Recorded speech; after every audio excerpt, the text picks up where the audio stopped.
பாபா ஓர் கருணாலயம், பாதம்தான் கமலாலயம். பாபா ஓர் கருணாலயம், பாதம்தான் கமலாலயம். சாய் அப்பா உறவுகள் அனைவருக்கும் வணக்கம். சாய் அப்பா மேல நம்பிக்கை வைத்து அவரை நினைத்து கொண்டு இருக்கும் உங்கள் அனைவரின் வேண்டுதலையும் சாய் அப்பா நிறைவேற்றுவார். நல்லதையே நினைப்போம், நல்லதே நடக்கும் என்றும் சாய் அப்பாவின் அருள் உங்களுக்கு இருக்கும். நம் மனதிற்கு இதமான சாய் அப்பாவின் இன்றைய அருள்மொழியை கேட்போமா? அன்பு குழந்தையே, நாளே உன் கையில் ஒன்று கிடைக்கும். நீ எதிர்பார்க்கும் அத்தனை செல்வங்களும் உன்னிடம் வந்து சேரும். என் பரிபூரண ஆசீர்வாதத்தை நீ பெற்றுக் கொண்டாய். இனிமேல் உனக்கு கஷ்டம் என்பது இருக்கவே இருக்காது. இத்தனை நாட்களாக நீ பட்ட கஷ்டங்களுக்கான தீர்வும் உன்னை தேடி வரும். நீ ஜெயமாக வாழப் போகிறாய்.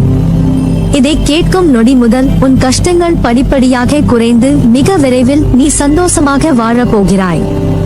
நீ ஆவலோடு காத்து கொண்டிருக்கும் நல்ல விஷயங்கள் ஒவ்வொன்றாக நடைபெறப் போகிறது. என் பரிபூரண அருள் உனக்கு கிடைக்கும். நீ ஆசைப்பட்ட விஷயங்கள் நடக்க உன் மனதை இப்போதே தயார் செய். காலை எழுந்ததும் மற்றும் இரவு உறங்கும் முன்னும் நீ ஆசைப்படும் விஷயம் நடந்தால் உன் மனம் எப்படி குதூகலிக்குமோ அதை உன் மனதில் கற்பனையாக யோசித்து பார். அந்த நொடியில் நீ எவ்வளவு மகிழ்ச்சியாக இருப்பாய் என்பதை கற்பனை செய்து அதே மகிழ்ச்சியை உணர்ந்து பார். அந்த வாழ்க்கை உனக்கு எவ்வளவு சந்தோஷத்தை தருமோ அந்த சந்தோஷத்தை மனதார நினைத்து பார். இப்படி தினம்தோறும் நீ காலையிலும் இரவிலும் நினைத்து பார்க்க பார்க்க நீ ஆசைப்படும் அந்த வாழ்க்கை கண்டிப்பாக உனக்கே கிடைக்கும். இதை மட்டும் செய். நீ ஆசைப்படுவது அத்தனையும் உன் வாழ்வில் ஒவ்வொன்றாக நடக்கும். இது என் சத்திய வாக்கு. உன் வாழ்வில் இனி நீ நன்றாக இருப்பாய். நீ ஏன் என்னிடம் கோபித்துக் கொள்கிறாய்? அப்பா, நான் இவ்வளவு கஷ்டப்படுகிறேன், நீங்கள் எனக்கு உதவி செய்ய மாட்டேன் என்கிறீர்களே என்று. உன் மனதில் உள்ள நான் உன் அழுத்தங்களை எப்படி உணராமல் இருப்பேன்? திடமான மனம் கொண்ட என் பிள்ளை, நீ இப்போது தளர்ந்து போய்விட்டாய். கவலை கொள்ளாதே. நீ வைத்துள்ள வேண்டுதல்கள் எல்லாம் நிச்சயமாக கைகூடும். உன் மனதில் இருக்கும் வலி, கோபம், இயலாமையே முதலில் விட்டுழி.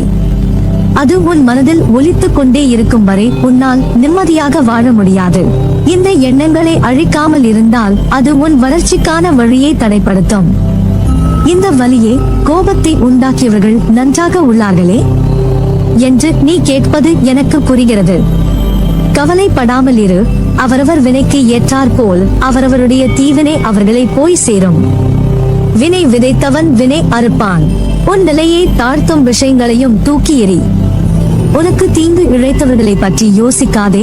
உன்னை கஷ்டப்படுத்தி காயப்படுத்தியவர்கள் அதற்குண்டான தண்டனையை கண்டிப்பாக அனுபவிப்பார்கள். அதை நான் பார்த்துக் கொள்கிறேன். அவர்களை பற்றி இனியும் நீ கவலை கொண்டிருக்காதே. இனி உன்னுடைய எண்ணங்கள் எல்லாம் எப்படி நீ சந்தோஷமாக வாழ்வது, எப்படி உன் குறிக்கோள்களை எல்லாம் அடைவது என்பதை பற்றி மட்டுமே இருக்க வேண்டும். உன் வளர்ச்சியே உன் குறிக்கோள். அதை நோக்கி மட்டுமே நீ பயணிக்க வேண்டும். நீ அந்த வெற்றியை அடைய உனக்கு நான் துணை இருப்பேன். உன்னை சுற்றியுள்ள மனிதர்களில் யார் நல்லவர், யார் கெட்டவர் என்றும் அவர்கள் மனதிலும் என்ன இருக்கிறது என்பதை அறிந்தும் உதவி செய். உலகத்தில் எல்லோரும் உன்னை போல் நேர்மையோடும் அன்போடும் கருணையோடும் இருக்க வேண்டும் என்று நீ எதிர்பார்க்காதே. உன்னுடைய இந்த கஷ்ட காலத்தில் யார் இருந்தாலும் இல்லாவிட்டாலும் வருந்தாதே. அனைத்துமாக உன் சாய் அப்பா நான் இருப்பேன். என் பிள்ளையான உன்னை காப்பதே என் உயிரான பொறுப்பு. இந்த நிலை நிச்சயமாக கூடிய விரைவில் மாறும். மாற்றுவேன். இந்த வாழ்க்கை அற்பமானது என்று எண்ணி விடாதீர்கள். மிக மிக அரிதானது இந்த வாழ்க்கை.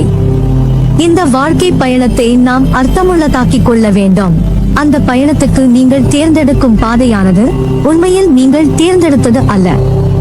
உங்கள் வாழ்க்கையும் உங்களுக்கான பாதையும் அந்த வாழ்க்கை பயணத்துக்கான செயல்களும் நீங்கள் தேர்ந்தெடுத்தது அல்ல.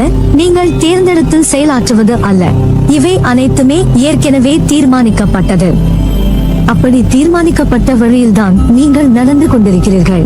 உங்களின் வாழ்க்கை தீர்மானிக்கப்பட்டது என்பதை புரிந்து உணர்ந்து கொண்டால் உங்கள் வாழ்வியல் நோக்கம் என்னவாக இருக்கிறது என்பதில் உங்களுக்கு தெளிவு கிடைத்துவிடும். இதில் உங்களுக்கு தெளிவு வந்துவிட்டால் உங்களுடைய வாழ்க்கை உன்னதமானது என்பதையும் புரிந்து கொள்வீர்கள். ஆனால் பலரும் புரிந்து கொள்வதே இல்லை. சக்தியின் உன்னதங்களை தெரிந்து கொள்வதே இல்லை.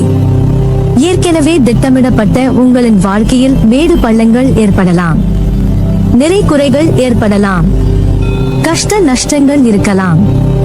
இன்னும் சொல்ல போனால் இந்த உலகம் யுத்தகலம் போல் இருக்கிறது என்று நீங்கள் நினைக்கலாம். நம் வாழ்க்கையே யுத்தமாகி இருக்கிறது என்று வேதனைப்படலாம். ஆனால் பிரச்சனைகள் வரும்போது துவண்டு போகாதே. தைரியமாக சந்தித்து உன்னுடைய வேலையை நம்பிக்கையோடு செய். பிரச்சனைகளை பார்த்து நீ பயந்து ஓடினால் அது உன்னை இன்னும் வேகமாக துரத்தும். ஒவ்வொருவரின் பலவீனத்தை தெரிந்து கொண்டு ஏமாற்றுபவர்கள் இவ்வுலகில் இருக்கத்தான் செய்கிறார்கள். அதற்கெல்லாம் அஞ்சாதே. அதே போல் தேவையில்லாமல் உன்னை சுற்றியுள்ள எல்லோர் மீதும் சந்தேகப்படாதே. நம்பிக்கையோடும் நேர்மையாகவும் உண்மையாகவும் வாழ்பவர்களுக்கு தீங்கு விளைவிக்கும் எண்ணத்தோடு இருப்பவர்கள் தானாகவே அவர்கள் வாழ்வில் இருந்து விலகும்படி அவர்களின் தீய செயல்களே அதை செய்துவிடும். எனவே அமைதியாக இரு. ஒன்றை புரிந்து கொள். சூழ்நிலைக்கேற்ப அனுசரித்து போக வேண்டும். எப்போது எதிர்கொள்ள வேண்டும் என்பதை தெரிந்து வைத்துக்கொள். உன்னை ஒருவர் மனரீதியாகவும் உடல் ரீதியாகவும் துன்புறுத்தினால் அதன் ஆரம்ப நிலையிலேயே நீ அதை தடுக்க வேண்டும். இல்லாவிட்டால் பேரிழப்பிற்கு அதுவே வழிவகுக்கும்.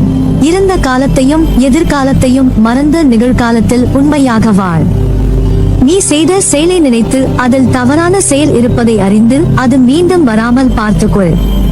தவறு செய்வது இயல்பு, ஆனால் அதை மீண்டும் செய்யாமல் பார்த்துக்கொள். பிறர் உன்னால் படும் வேதனையே உனக்கு வினையாக தொடர்ந்து மாயையில் சிக்க வைக்கும்.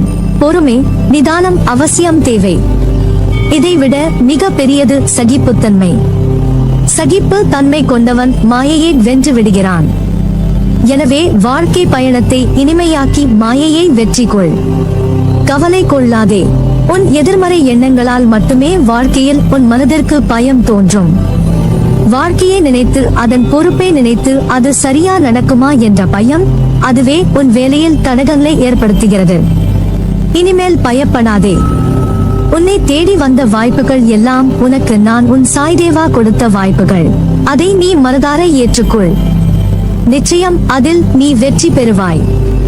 உனக்கான வாயிற்படியை நான் உனக்கு கொடுத்து விட்டேன். அதில் பயணிக்க நீ தயாராக இரு. உனக்கான பக்கபலமாய் உன் கையை பிடித்து உனக்கான வாழ்க்கையை பிரகாசம் ஆக்குவேன். இந்த நிலை கூடிய விரைவில் மாறும். நீ ஜெயமாக நல்ல ஆரோக்கியத்துடன் எல்லா செல்வ வளங்களை பெற்று மகிழ்ச்சியான வாழ்க்கையை பெறுவாய். கவலையே படாதீர்கள்.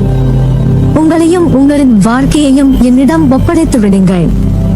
உங்கள் வாழ்க்கை பயணத்தில் ஏற்படுகிற எல்லா கவலைகளையும் நான் எடுத்துக் கொள்கிறேன். உங்கள் பயணத்தை நான் இலகுவாக்கி தருகிறேன். எதற்கும் அஞ்சாதே. உன்னோடும் உன் குடும்பத்தோடும் என்றும் உன் சாயப்பா இருக்கிறேன். உன் வாழ்வில் இனி நீ நன்றாக இருப்பாய்.